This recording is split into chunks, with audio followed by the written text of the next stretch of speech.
আসসালামু আলাইকুম সম্মানিত ভিউয়ার্স, কেমন আছেন? আশা করি সবাই ভালো আছেন। আমার N A English and technology learning YouTube চ্যানেলে সবাইকে স্বাগতম। আপনারা যদি আমার চ্যানেল নতুন হয়ে থাকেন তাহলে অবশ্যই আমার চ্যানেলটি সাবস্ক্রাইব করবেন, লাইক, কমেন্ট এবং শেয়ার দিবেন। আজকে যে টপিকটি নিয়ে আলোচনা করব সেটি হচ্ছে কন্ডিশনাল সেন্টেন্স। আমাদের কমপ্লিটিং সেন্টেন্স করার সময় কন্ডিশনাল সেন্টেন্স থেকে পরীক্ষায় আসে। আমরা প্রায় সময় যখন কোনো সেন্টেন্স বলি তখন অন্যকে কন্ডিশন দিই। সেই কন্ডিশনাল সেন্টেন্স কীভাবে তার শর্ত পূরণ করবে তা আজকে আমরা দেখব। তাহলে প্রথমে চলেন কন্ডিশনাল সেন্টেন্স কাকে বলে। দেখেন, কন্ডিশনাল সেন্টেন্সেস অর্থাৎ শর্তসূচক বাক্য সমূহ যে সেন্টেন্সের অর্থ দ্বারা শর্ত আরোপ করা বোঝায় তাকে কন্ডিশনাল সেন্টেন্স বলে। যেমন, ইফ ইউ কাম, যদি তুমি আসো, I will go with you, তাহলে আমি তোমার সাথে যাব। ইফ ইউ কেম, যদি তুমি আসতে, I would play with you, আমি তোমার সাথে খেলতাম। ইফ ইউ হ্যাড কাম, যদি তুমি আসতে, I would have done the sum, তাহলে আমি অঙ্কটি করতাম। কন্ডিশনাল সেন্টেন্স হচ্ছে তিন প্রকার। যেমন, প্রবাবল কন্ডিশন অর্থাৎ first conditional sentence, improbable condition second conditional sentence, তিন impossible condition third conditional sentence. First conditional sentence কাকে বলে? যে সেন্টেন্সের অর্থ দ্বারা এমন শর্ত আরোপ করা বোঝায় যা পূরণ হওয়ার সম্ভাবনা রয়েছে তাকে ফার্স্ট কন্ডিশনাল সেন্টেন্স বলে। অর্থাৎ এমন একটা কন্ডিশন আরোপ করা হবে যে কন্ডিশনটা কি পূরণ হওয়ার সম্ভাবনা আছে। গঠন if plus present tense plus future indefinite tense অথবা present tense.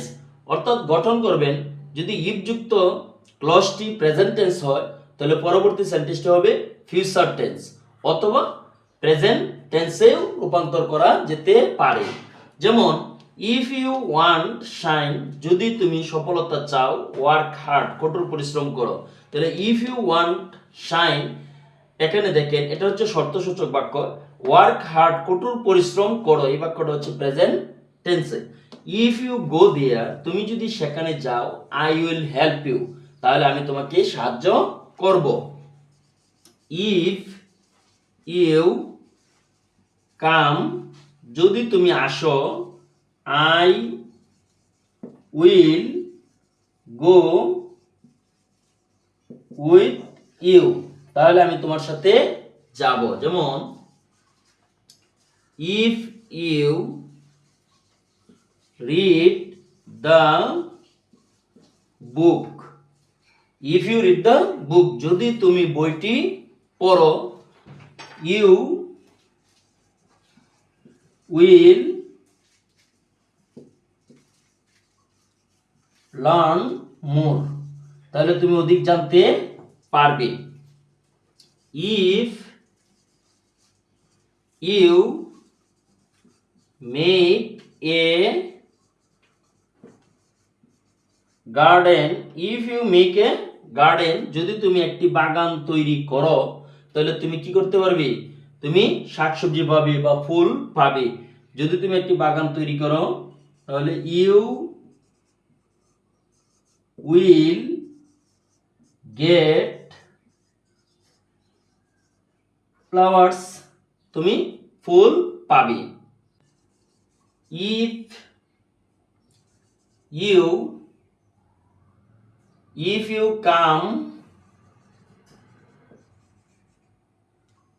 you come with me, যদি তুমি আমার সাথে আসো, I will help you, আমি তোমাকে সাহায্য করব।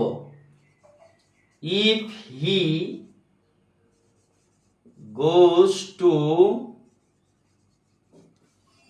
Market, if he goes to market, সে যদি বাজারে যায়, হি উইল বাই থিংস, তাহলে সে জিনিসপত্র কিনতে পারবে। If he if he plays well, if he plays well, সে যদি ভালোভাবে খেলে, he will win the game, he will win the game. If you read the book properly, যদি তুমি সঠিকভাবে বইটি পড়ো, you will write answer properly, তাহলে তুমি সঠিক উত্তর দিতে পারবে। If you go there, if you go there, তুমি যদি সেখানে যাও, I will meet you, I will meet you, আমি তোমার সাথে সাক্ষাৎ করব। If you dig a pond, if you dig a pond, যদি তুমি একটি পুকুর খনন করো, ইউ উইল গেট ফিশ, তাহলে তুমি মাছ পাবে। সেকেন্ড কন্ডিশনাল সেন্টেন্স, যে সেন্টেন্সের অর্থ দ্বারা এমন শর্ত আরোপ করা বোঝায় যা কাল্পনিক বা অবাস্তব, যা পূরণ হওয়ার সম্ভাবনা নেই, তাকে সেকেন্ড কন্ডিশনাল সেন্টেন্স বলে। গঠন: if plus first indefinite tense plus subject plus would oblique could oblique might plus মূল ভার্ব প্লাস অবজেক্ট। এখানে লক্ষ্য করেন, সাবজেক্টের উপরে কি দিবেন? উড দিবেন, না হয় কুড দিবেন, না হয় মাইট দিবেন। তাহলে কখন উড বসাবো, কখন কুড বসাবো, মাইট বসাবো? উড বলতে বোঝায় যদি কোনো কিছু আপনার নিশ্চিত করে বোঝায়, তাহলে আপনি উড ব্যবহার করবেন। আর কুড হচ্ছে সামর্থ্য অর্থে, কোনো কিছু করার সামর্থ্য বোঝাতে কুড ব্যবহার করা হয়। আর মাইট হচ্ছে সম্ভাবনা, হতেও পারে নাও হতে পারে, এরকম অর্থে মাইট ব্যবহার করা হয়। যেরকম if you went to market, if you went to market, যদি তুমি বাজারে যাইতে, you would buy a shirt, তাহলে তুমি একটি শার্ট ক্রয় করতে পারতে, নিশ্চিত। ইফ হি কেম হিয়ার, যদি সে এখানে আসতো, উই মাইট হেল্প হিম, আমরা তাকে কি করতাম? সাহায্য করতাম।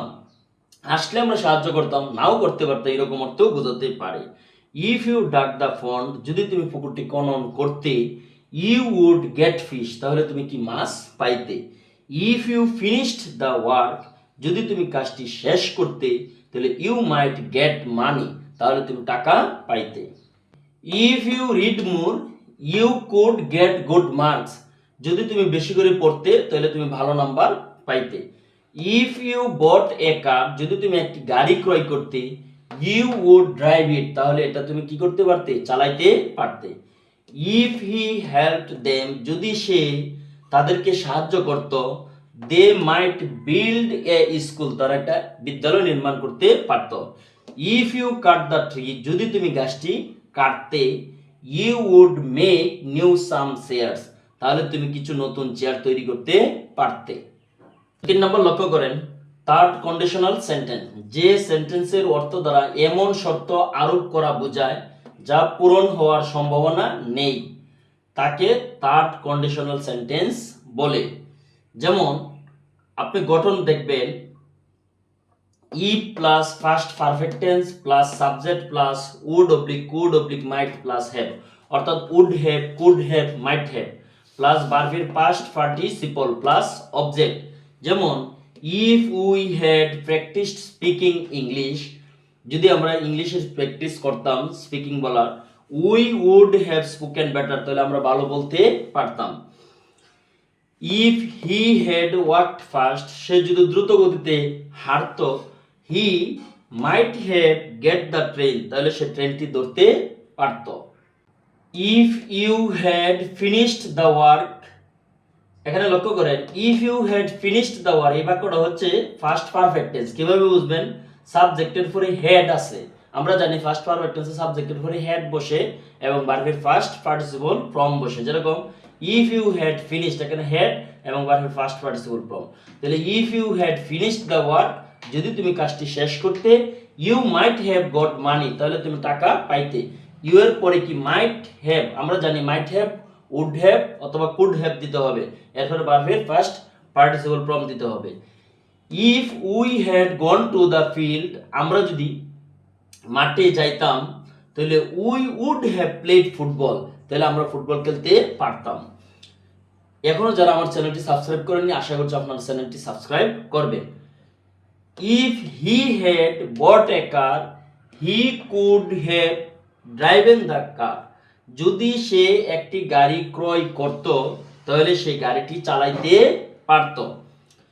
If you had gone there, যদি তুমি সেখানে যাইতে, I would have told the matter, তাহলে আমি ব্যাপারটি বলতাম।